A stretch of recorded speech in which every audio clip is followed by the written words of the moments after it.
আমাদের মুরব্বী যার ৪৫ মিনিটের বয়ানে এ দেশের চূড়ান্ত ডাকা ৫ ওয়াক্ত নামাজি হয়েছে, চরমনের জমিনে ঘুমন্ত সৈয়দ ফজলুল করিম রহমতুল্লাহ আলাইহি।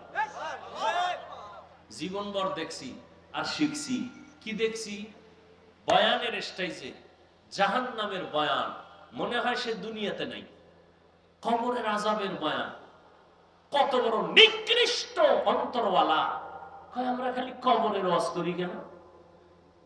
আমরা কেন জাহান্নামের ওয়াজ করি? কি ওয়াজ করবো? আল্লাহ করলে আমি করব না কেন? কি আজীব ব্যাপার। আমার রাসূলের যুগে আলাদা কোনো রাজনৈতিক পার্লামেন্ট ছিল না। যেখানে ইমামতি করতেন ওটাই ছিল রাষ্ট্র পরিচালনার মঞ্চ। মসজিদেই ইমামত, মসজিদের মাধ্যমেই খেলাফত। কথা বুঝেন নাই? আর এখন মঞ্চ আলাদা হয়ে গেছে না?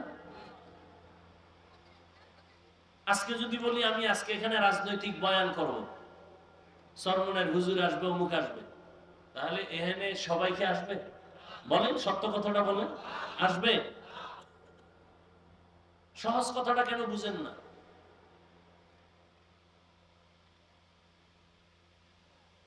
আবার যখন চরমনের হুজুরে পল্টনে বক্তব্য দিতেন, মনে হয় সে দুনিয়ার জগৎ সম্পর্কে শিক্ষক, কবর জগৎ, আখেরাত সম্পর্কে তার কোনো চিন্তাই নেই। সে এখন রাজনীতি মানুষকে শিখাইতেছে, মনে হয় রাজনীতির শিক্ষক হয়ে মানুষকে রাজনীতি শিখায়।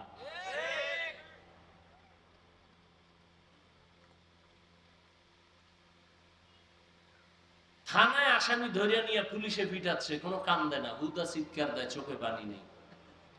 আর ওয়াজের প্যান্ডেলে একজন আল্লাহওয়ালা বয়ান করতেছেন, 200 হাত দূরে বসে একটা যুবক চিৎকার করতেছে, কাঁদতেছে, ওরে মারলো কে?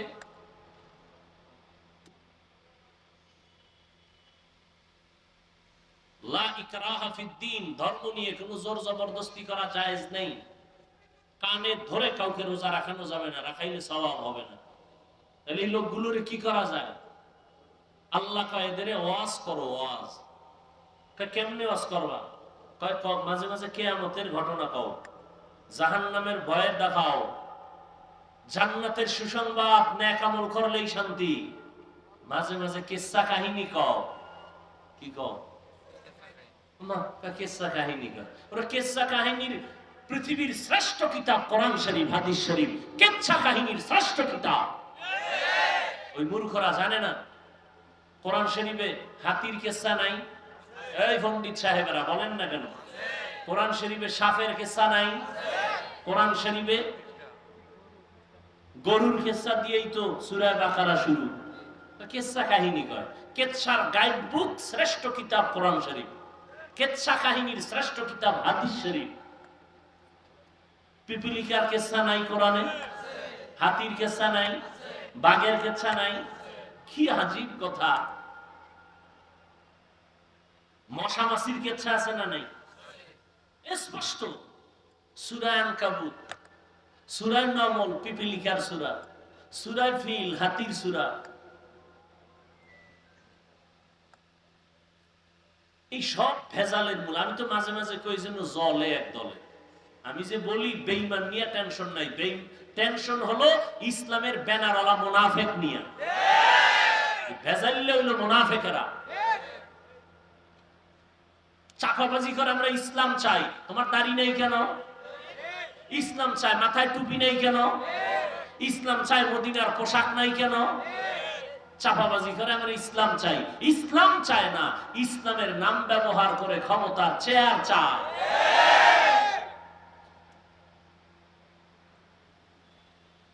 আল্লাহ হেদায়েত দান করুন। হ্যাঁ,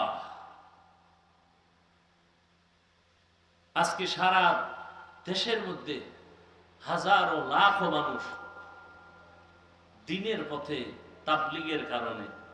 কি ঠিক না?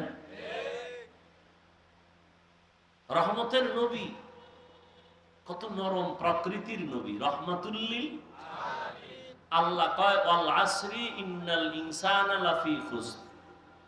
আসরের শপথ সব মানুষ জাহান্নামী, কিন্তু নামের ব্রেক লাগাইছেন পরে। নবী কি কয়? কুল্লু উম্মতি ইয়াদখুলুনাল জান্নাতা, সব উম্মতেরা জান্নাতি। পরে গিয়ে কয় কিন্তু আল্লাহ কয় আগে সব কি? কথা বল, সব জাহান্নামী। কিন্তু লাগায় কয় না, 4 গুণওয়ালারা জান্নাতি।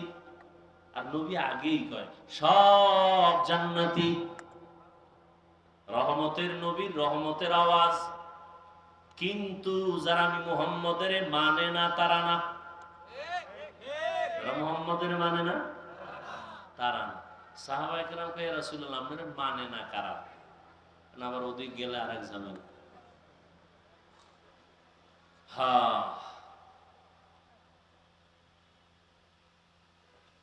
আল্লাহ আমাদের হেদায়েত দান করুন। এক যুবক গেছে নবীর গেছে, কোথায়?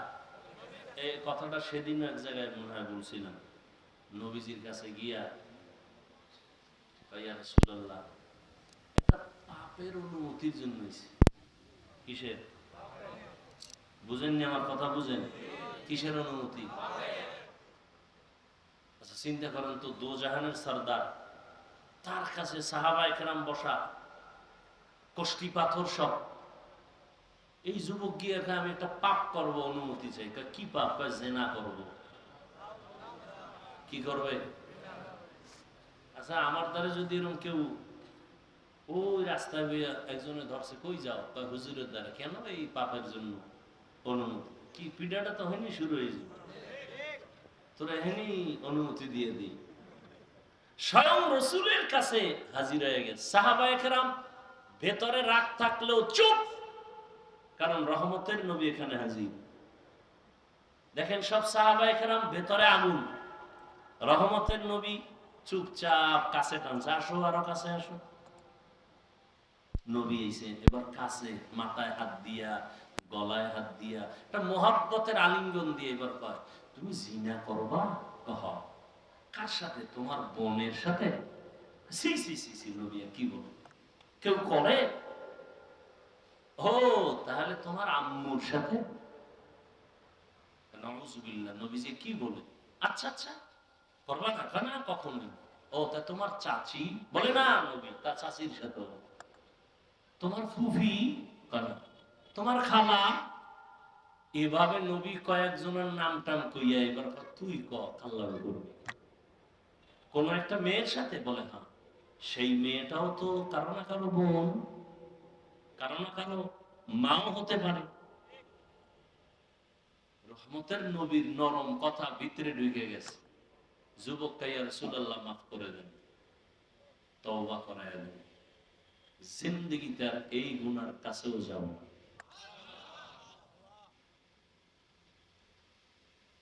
আহ فبما رحمة من الله لنت لهم ولو كنت فظا غليظ القلب لانفضوا من حولك। ও নবী আপনার অন্তর খুব নরম, যদি কঠোর হইতো সব ভেঙে যাইতো, ভেঙে, কিন্তু নরম, এতটাই নরম যে আপনার কথা শুনে দুশমন বন্ধু হয়ে যায়। লা তামুদ্দান্না আইনাইকা ইলা মা মাত্তা'না বিহি আজওয়াজাম মিনহুম ওয়া লা তাহজান আলাইহিম ওয়াখফিজ জানাহাকা লিল মুমিনিন। নবীরে কয় আপনি মুমিনদের বেলায় ডানা মেইলা বিছায়া দেন, ডানা বিছায়া দেন, সবাই যেন আইসা জায়গা পায়, হিংসার বিন্দু কোনো যেন আশ না থাকে। ডানা বিছায়া দেন মুমিনের জন্য। এই জন্য মাত্র 13 বছর পৃথিবীর নিকৃষ্ট জাতি মক্কার মানুষ, ইতিহাসের পৃষ্ঠায় নিকৃষ্ট মানুষ মক্কার মানুষ, চূড়ান্ত লম্পট আর চরিত্রহীন এই মানুষগুলোকে মাত্র 13 বছরে এতটাই দামি বানাইলেন যে আল্লাহ মিষ্টি দিয়া জিব্রাইলকে কয় রসুলকে বলো এই লিস্টিতে যাদের নাম আছে এরা বিনা হিসাবে জান্নাতি। কয় বছরের ব্যবধান? মাত্র 13 বছর। রহমতের নবীর আদর্শ আচরণ, জীবনে কোনোদিন গালি দেন নাই, হাজারো গালি শুনছেন, কোনোদিন জবাব দেন নাই, চোখ তুলে কোনোদিন কারো সাথে গরম চোখে তাকান নাই। ইনি হলেন রহমতের নবী। শয়তান ওমরের ভয় পায়। আল্লাহর সামনে চ্যালেঞ্জ দিল যেই শয়তান, সেই শয়তান ওমরের ভয় পায়। টের পাইছে আইতেছে দৌড়।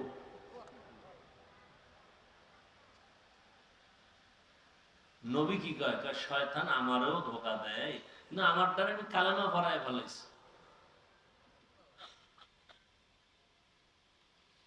হায় হায়, ইয়া আইয়ুহাল্লাযীনা আমানুত্তাকুল্লাহা হাক্কা তুকাতিহি ওয়া লা তামুতুন্না ইল্লা ওয়া আনতুম মুসলিমুন।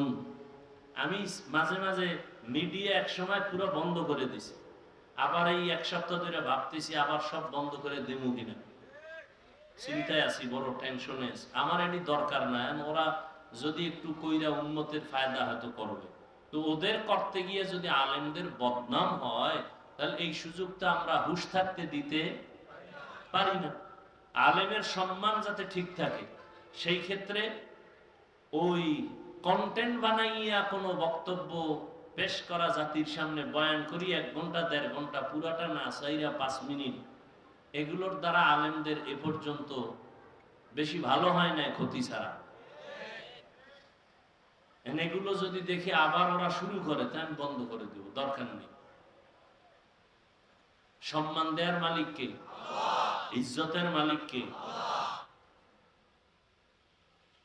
এই জন্য চিন্তায় আছে আবারও কি বন্ধ করবো কিনা। আমি বলে দিছি সবগুলোর যে পুরো বয়ান ছাড়ো, যে কোনো আলেমের বয়ান শুরু থেকে শেষ পর্যন্ত ছাড়ো। আরে বেটা, রিজিক দেওয়ার মালিক কে? তো তুই যদি কও আমার 5 লাখ টাকা কামাই করলে আমি শান্তিতে থাকতে পারবো, কোটিপতিরা সব শান্তিতে থাকতো না? একজনও শান্তিতে আছে না।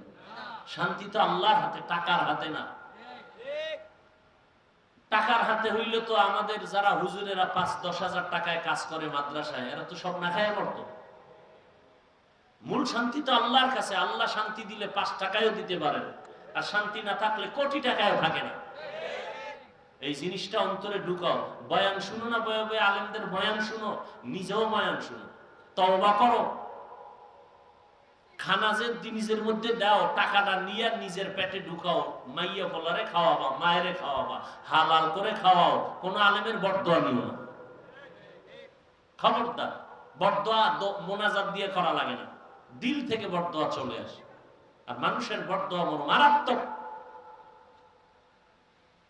এ আমার বয়ান সহ কোন ওলামায়ে কেরামের বয়ান কাট করে আলাদা আলাদা বয়ান করছি। আমি কোনো একটা বিষয়ে কথা বলছি, সেখানে আমার সাথে এক মহিলার ছবি বা কোনো এমপির ছবি, এমপি মহিলা হোক বা কোনো লাইনের, এই ছবিটারে অ্যাড করে একসাথে দিয়া, এগুলো ছাড়া, এগুলো কবিরা গুনাহ না?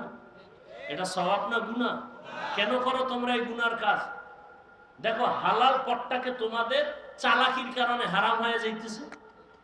পটটা হালাল তুমি করে নিলেই হয়, একটু চালাকি করছো, এখন তোমার জন্য এটা হারাম হয়ে গেল।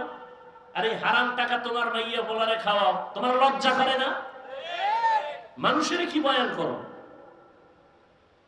হালাল রাস্তাটাকে তুমি চালাকি করে হারাম বানাইতেছো। তোমার মধ্যে জাহান্নামের ভয় নাই, মরণের ভয় নাই। তুমি চিন্তা করবা যে আমি সওয়াবের নিয়তে করি, উম্মত আলেমদের বয়ান শুনবে, দ্বীনের পথে আসবে। এতে যদি 5 টাকা হয়, ওই 5 টাকা আল্লাহ 5 লাখ টাকার বরকত দিবে। এই বিশ্বাস নিয়ে কাজ করো। এ অনেকের দাড়ি নেই, আমি সামনে থেকে এই চিন্তাই সব চিন্তা করে এই চিন্তা করতে বাদ দিয়ে দিব। সব নামাজ ঠিক মতো করে না। আমি তো একটা কিছু লাইন করছিলাম যে হেডিও এখন কথা বলি না, সব বাদ দিয়ে দিই। নামাজ নাই, খালি ধান্দা করে থাকো, নামাজ টামাজ না পড়লে জব কে দিবে? আল্লাহ একটা রাস্তা খুলে দিছে, রিজিকের মালিক কে? আল্লাহ রাস্তা খুলে দিছে, এটাকে আল্লাহর মহব্বত নিয়ে কাজ করো। এই রাস্তা তো আছে, তুমি কেন এটাকে বন্ধ করে তুমি মন মতো নামাজ নাই, মা বাবার খেদমত নাই, ওলামায়ে কেরামদের বরদোয়া নিয়ে চললে তো তোমার জিন্দেগি বরবাদ, তোমার ভবিষ্যৎ প্রজন্ম সন্তান, তোমার পরিবার সব ধ্বংস করে গেলা তুমি একা। আল্লাহ হেদায়েত দান করুন। আমার বয়ান যারা কাট করে ছাড়ে, আমি সবাইকেই বলি, সবার ওলামায়ে কেরামের পুরা বয়ান দিবা, এরপরে যদি কাট করে ছাড়ে এদিন একেবারে ভালো করে তদন্ত করে দিবা, ওরে সবার সামনে এখান থেকে উঠে দিবা। এরপরে যদি না, তো তবু সব কিছু বিদায় সালাম, আর আমার রেকর্ড দরকার নেই।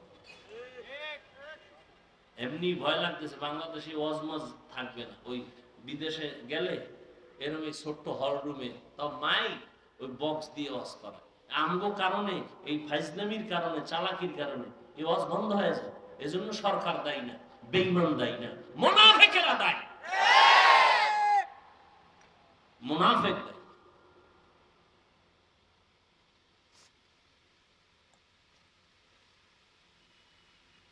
করোনা গেছে, ওয়াজ বন্ধ হয়েছে, ওয়াজ করি নাই, আর ওলামায়ে কেরাম করে নাই, কাকে দোষ দিবেন?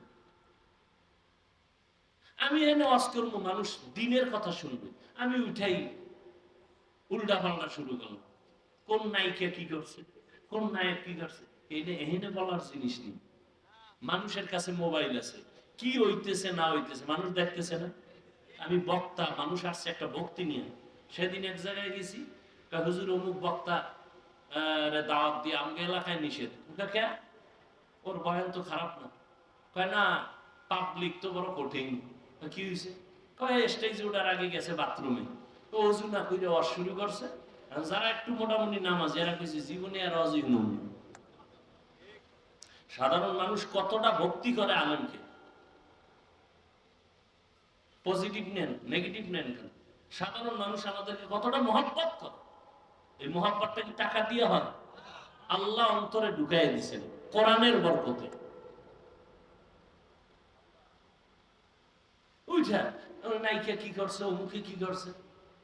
আমার এখানে প্রত্যেক মাসের দ্বিতীয় শুক্রবার ইসলাহি ইজতেমা হয়, ওলামাদের জন্য আলাদা একটু সময় দেই।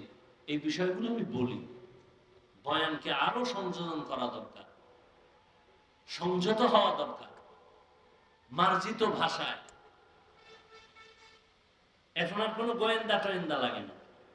সেদিন গেছি এক জায়গায় ওয়াজ করতেই দেবে না আমার ভিন্ন পার্টি, যারা আমাকে কাফের কইলে খুব খুশি। হ্যাঁ, পরে কইলাম ভাই কাফের টাফের বলা বাদ দাও, কিছুদিনের মধ্যে আমাদের সব আলেম এক স্টেজে চলে আসবে ইনশাআল্লাহ। আপনারা সাধারণ মানুষ কিলাকিলি করে লাভ কি? ওলামাদের মধ্যে দূরত্ব কিন্তু কমতেছে, খেয়াল করছেন কেউ? কোনো হুশই নেই। ওলামায়ে কেরামদের মাঝে দূরত্ব কমতেছে আগের তুলনায়। এরপর কোন আলেম এখন মন গড়া বয়ান করে কেউ ধরা লাগবে না, সার নাই, একটু উল্টা পাল্টা কইছে, পরের 2-3 দিন পর আবার লাইভে ভুল হয়ে গেছে। যুগটা কেমন যুগ দেখছেন নি? এখন কেউ ধরার দরকার নাই, নিজেই ধরা। অতএব সবাই এক হওয়ার চেষ্টা করেন। আজকে বাংলাদেশে মসজিদ বেশি না কম?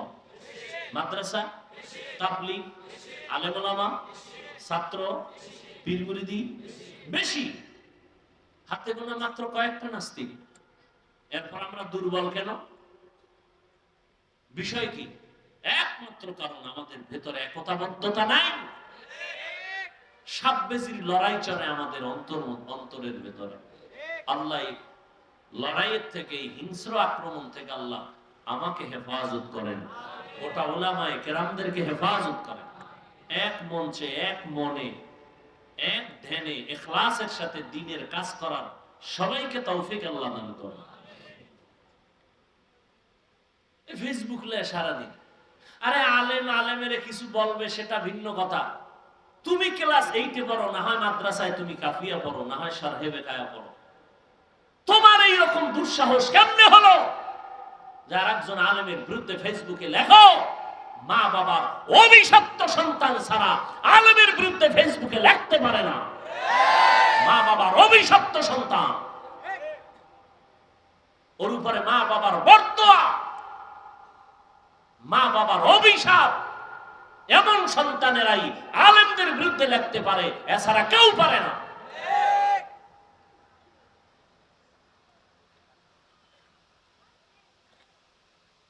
হেদায়েত দান করুন। আল্লাহ আমাকে হেদায়েত দান করুন, আপনাদেরকেও হেদায়েত দান করুন। আল্লাহ পাক মুমিনকে বললেন, ও মুমিন, আমি আল্লাহ তোমাদেরকে বিনা হিসাবে জান্নাত দিতে চাই। আমরা চাইনি? চাইনি? হিসাব দিয়া না হিসাব ছাড়া? আল্লাহ বলেন তাহলে কাজ করা লাগবে দুইটা। এক নাম্বার, আমাকে ভয় করো। ভয় করার মতো। বলে কেমনে? হক আদায় করে। এই আয়াত যখন অবতীর্ণ হয়, সাহাবায়ে কেরাম বেকারার হয়ে গেলেন। ইয়া রাসূলুল্লাহ, আল্লাহ কত বড়, তার হক আমরা বান্দা কিভাবে আদায় করব? এটা অসম্ভব। নবীও চিন্তায় পড়ে গেলেন। আল্লাহ রাব্বুল আলামিন জিবরাইলকে পাঠাইলেন আয়াত নিয়ে। ও জিবরাইল, নবীকে সান্ত্বনার বাণী শুনায় দাও। ইত্তাকিল্লাহা মাস্তাতা'তুম, আল্লাহকে ভয় করো সাধ্য মতো। হক আদায় করে ভয় করার প্রয়োজন নাই, সাধ্য মতো আল্লাহকে ভয় করো। সাহাবায়ে কেরাম আশ্বস্ত হলেন, হ্যাঁ, সাধ্য মতো আল্লাহকে ভয় করাটা সম্ভব। আল্লাহর হক আদায় করে কারো দ্বারা ভয় করাটা সম্ভব না। এই ভয়ের নাম তাকওয়া। যিনি আল্লাহকে ভয় করবেন তার নাম মুত্তাকি। ভয়টা থাকার জায়গার নাম হলো অন্তর। তবে এটা চিরসত্য, এই ভয় তাকওয়া জন্মগতভাবে কেউ নিয়ে আসেন, এটা অর্জন করতে হয়। এজন্য আল্লাহ বলেন, এইটা অর্জন করার জন্য কোরআনে বারবার তাকিদ দিলেন, কারণ এটা এমন একটা পুঁজির নাম, আল্লাহর কাছে সর্বোচ্চ সম্মানিত হওয়ার জন্য যত রাস্তা আছে সর্বশ্রেষ্ঠ রাস্তা হলো তাকওয়া। ইন্না আকরামাকুম ইনদাল্লাহি আতকাকুম। আল্লাহ পাক নবীকে জানায় দেন, আমার কাছে সবথেকে বড় দামি ওই ব্যক্তি যার মধ্যে আছে তাকওয়া। রহমতের নবী আমার, যেই নবীর এত গুণগান, যেই নবীর এত শান, যে নবীর কোনো গুনাহ নাই, কেউ যদি সন্দেহ করে তার ঈমান চলে যাবে। সেই নবী আমার আল্লাহর কত বড় প্রিয়, আল্লাহর এত বড় প্রিয় আমার নবী। মূসা নবী আল্লাহর প্রিয় বন্ধু, ঈসা নবী আল্লাহর প্রিয় বন্ধু, মূসা নবী, ইব্রাহিম নবী, ইসমাইল নবী, দাউদ নবী, ইউসুফ নবী, নূহ নবী, সব নবী আল্লাহর প্রিয় বন্ধু। মুহাম্মদ আল্লাহর প্রিয় বন্ধু। তবে ব্যবধান, আল্লাহ পাক মহব্বতের এক পর্যায়ে গিয়া নবীদেরকে এক একটা টাইটেল দিবেন। মূসাকে আল্লাহ টাইটেল দিলেন কালিমুল্লাহ, ইব্রাহিমকে দিলেন খলিলুল্লাহ, দাউদ নবীর খলিফাতুল্লাহ, আদমকে সফিউল্লাহ, ইসমাইলকে জবিহুল্লাহ। যাকে যা দিছেন, কিন্তু হাবিবুল্লাহ কাউকে দেন নাই। হাবিবুল্লাহ রিজার্ভ রাখছেন রহমাতুল লিল আলামিনের জন্য। সব নবীরা, রাসূল যারা, সব আমার আল্লাহ পাকের আশিক। আর একমাত্র আল্লাহ হলেন রহমতের নবী মুহাম্মদের আশিক। সব নবী রাসূল কার আশিক? আরে কথা হয় না। আল্লাহ কার আশিক? নবীর আশিক। ঠিক তেমনি ভাবে সব সাহাবায়ে কেরাম আমার নবীজির আশিক। আর আমার নবী হলেন একমাত্র ওমরের আশিক। এবার বুঝেন ওমরের দাম কত। সেই ওমরের সাথে অনেকে রাগ কইরা 20 রাকাত তারাবি পড়ে না। ওমরের সাথে রাগ করছে, ওমরের মানি না তো কারে মানো? মুহাম্মদের মানি। অতি ভালো ভালো। আল্লাহ হেদায়েত দান করুন। আমার রাসূলের প্রিয় হযরত ওমর আমার আল্লাহর প্রিয় নবী, কোনো গুনাহ নাই। আল্লাহ কত বড় নবীর আশিক, সেই নবীকে আল্লাহ বলেন, ও নবী আপনিও তাকওয়া অর্জন করেন। ইয়া আইয়ুহান নাবিয়্যুত্তাকিল্লাহ ওয়া লা তুতি'ল কাফিরিন ওয়াল মুনাফিকিন। ও নবী আপনি কাফের মুনাফিকের অনুসরণ করবেন না, আল্লাহর ভয় অন্তরে জমা করেন। আল্লাহ বলেন তাকওয়া অন্তরে জমা করো। এটা গর্ব থেকে নিয়ে আসো নাই, অন্যের থেকে অন্তরে ঢুকাইতে হবে। কার থেকে ঢুকাইবা?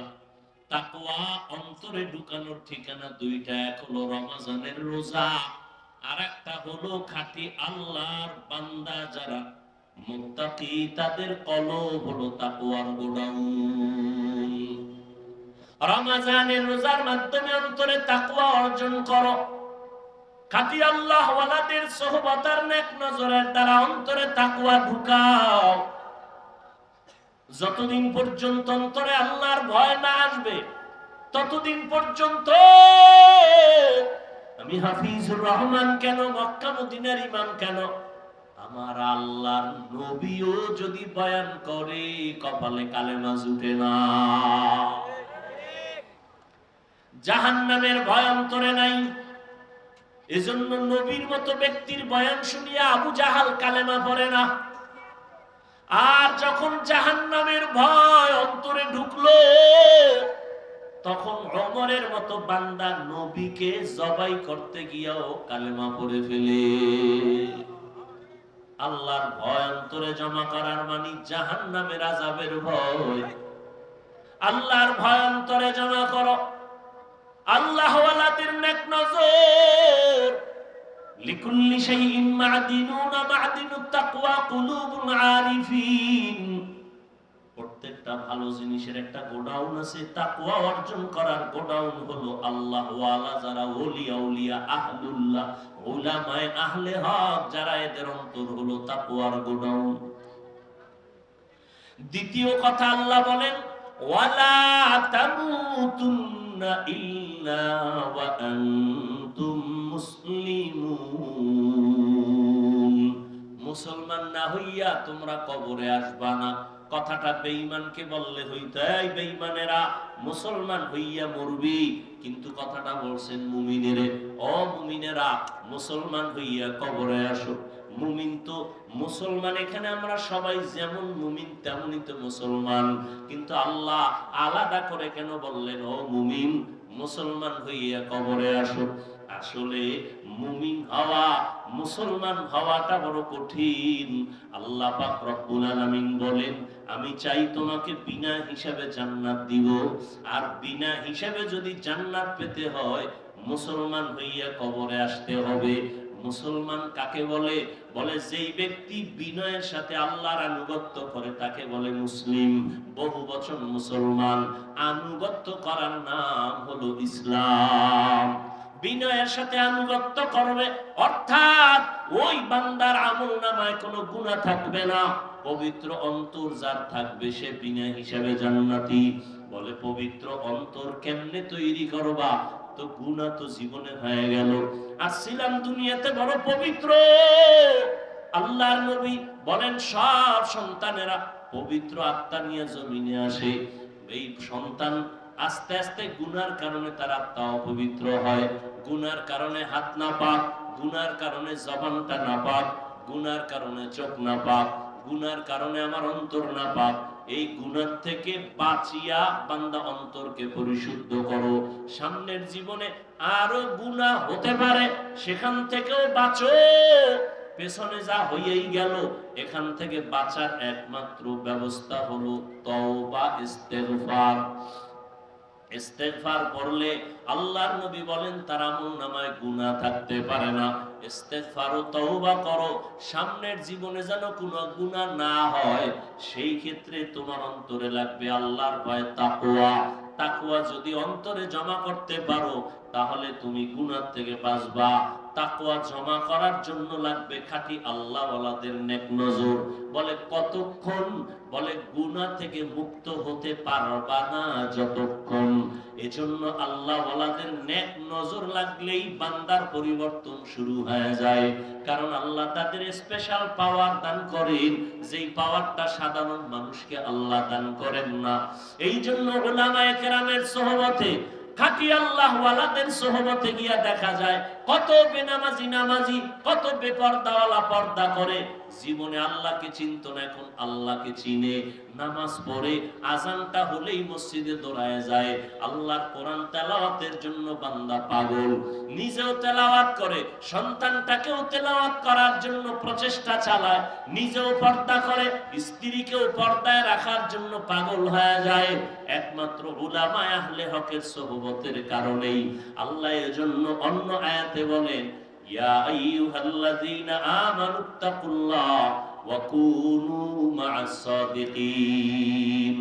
আল্লাহকে ভয় করো, আল্লাহর প্রিয় বান্দা যারা তাদের বন্ধু হয়ে থাকো। এরে নবীর আশিক উম্মতের দল, ও যুবক, আজকে তাকায় দেখো তোমার মতো কত যুবক স্কুলে পড়ে, কলেজে পড়ে, চাকরি করে, ব্যবসা করে, 5 ওয়াক্ত নামাজ পড়ে, আছে না নাই? জীবনে মাদ্রাসায় পড়ে নাই, এরপরও নামাজ ছাড়ে না। বিষয়টা কি? কলেজে গিয়া কি নামাজের প্রশিক্ষণ দিছে? কয় না। স্কুলে কি নামাজের ট্রেনিং হয়? কয় হয় না। তো নামাজ পড়ে কেন? বলে এর সাথে কোরআনওয়ালার সম্পর্ক আছে, উলামায়ে আহলে হকের সম্পর্ক আছে, দাওয়াত ও তাবলীগের সম্পর্ক আছে।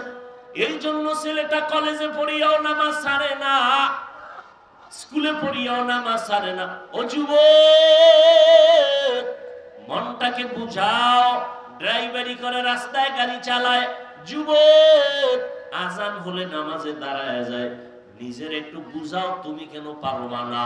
তোমার মতো যুবক সন্তান মাছ ধরে, কৃষি কাজ করে, শ্রমিকের কাজ করে, চাকরি করে, ব্যবসা করে, নামাজ ছাড়ে না, তুমি কেন পারবা না? আল্লাহর কাছে তওবা করো। হতভাগার পক্ষে বুঝি চলে গেলা, এখনো সময় আছে, তওবা করে নাও। পেছনের গুনাহ থেকে ইস্তেগফার করো, আল্লাহকে বলো, হে মালিক, জীবনে তো শয়তানের ধোঁকায় পড়ে, নফসের ধোঁকায় গুনাহ করেছি, কত নামাজ ছাড়লাম, কত বেপরদায় চললাম, আজকে থেকে তৈরি হয়ে গেলাম, আর নামাজ ছাড়বো না, বেপরদায় চলবো না। মা বাবার দোয়া নিয়া, উলামায়ে কেরামের পরামর্শ নিয়া 5 ওয়াক্ত নামাজ পড়বো, আর কোনদিন দাড়ির মধ্যে অস্ত্র লাগাইবো না। আল্লাহর কাছে বান্দা যদি খাঁটি ভাবে বলতে পারে তওবার নিয়তে, আল্লাহর নবী বলেন, বান্দা হাজারো লাখো গুনাহ যদি করে, আল্লাহ মুহূর্তে মাফ করে দিবেন। জানি না কার অন্তর নরম হবে, তওবার দরজায় ফিরে আসবে। যাদের কপাল ভালো, আল্লাহর কাছে যারা খাঁটি মনে তওবার নিয়ত করবে, আল্লাহ দরজা খুলে দিবেন। হেদায়েতের মালিক আল্লাহ। ও আল্লাহর বান্দারা, এখনো যদি অন্তর তৈরি হয়, তাকওয়া অন্তরে ঢুকাইয়া উলামায়ে কেরামের পরামর্শ নিয়ে চলবে, এমন নিয়তটা যদি অন্তরে করা যায়, মনে মনে আল্লাহকে বলেন, হে আল্লাহ, হায়াতের মালিক আপনি, ইজ্জতের মালিক আপনি, রিজিকের মালিক আপনি, আর জীবনে নামাজ ছাড়বো না, বেপরদায় চলবো না, আর দাড়ি কাটবো না। মা বাবার দোয়া নিয়া, উলামায়ে কেরামের পরামর্শ নিয়া আমরা নামাজ পড়বো, নবীর তরিকায় চলবো। আল্লাহ আমাদের খাঁটি তওবা করার তৌফিক দান করে।